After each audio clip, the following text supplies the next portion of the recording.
E por aquele mesmo tempo o rei Herodes estendeu as mãos sobre alguns da igreja, para os maltratar, e matou à espada Tiago, irmão de João. E, vendo que isso agradara aos judeus, continuou, mandando prender também a Pedro. E eram os dias dos ázimos. E, havendo prendido, o encerrou na prisão, entregando-o a 4 quaternos de soldados, para que o guardassem, querendo apresentá-lo ao povo depois da Páscoa. Pedro, pois, era guardado na prisão, mas a igreja fazia contínua oração por ele a Deus. E quando Herodes estava para o fazer comparecer, nessa mesma noite estava Pedro dormindo entre 2 soldados, ligado com 2 cadeias, e os guardas diante da porta guardavam a prisão.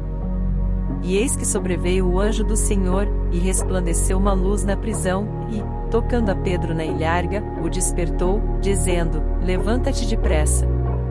E caíram-lhe das mãos as cadeias.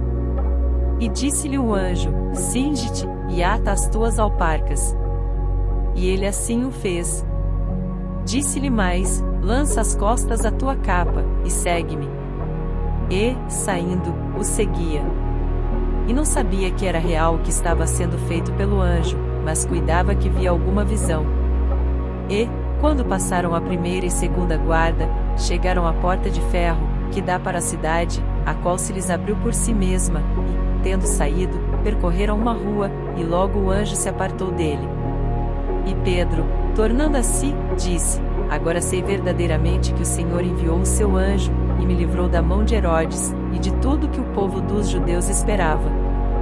E, considerando ele nisto, foi à casa de Maria, mãe de João, que tinha por sobrenome Marcos, onde muitos estavam reunidos e oravam. E, batendo Pedro à porta do pátio, uma menina chamada Rode saiu a escutar. E, conhecendo a voz de Pedro, de gozo não abriu a porta, mas, correndo para dentro, anunciou que Pedro estava à porta. E disseram-lhe: Estás fora de ti. Mas ela afirmava que assim era.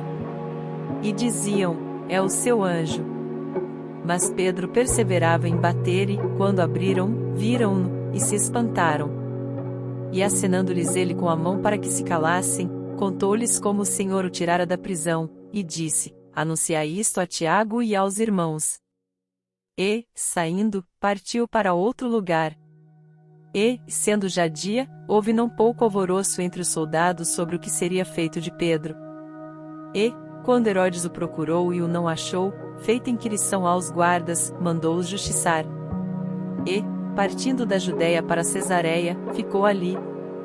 E ele estava irritado com os de Tiro e de Sidom, mas estes, vindo de comum acordo ter com ele, e obtendo a amizade de Blasto, que era o camarista do rei, pediam paz, porquanto o seu país se abastecia do país do rei.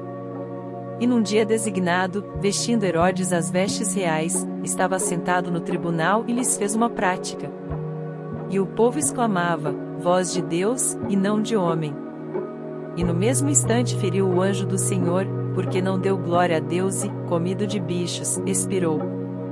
E a palavra de Deus crescia e se multiplicava.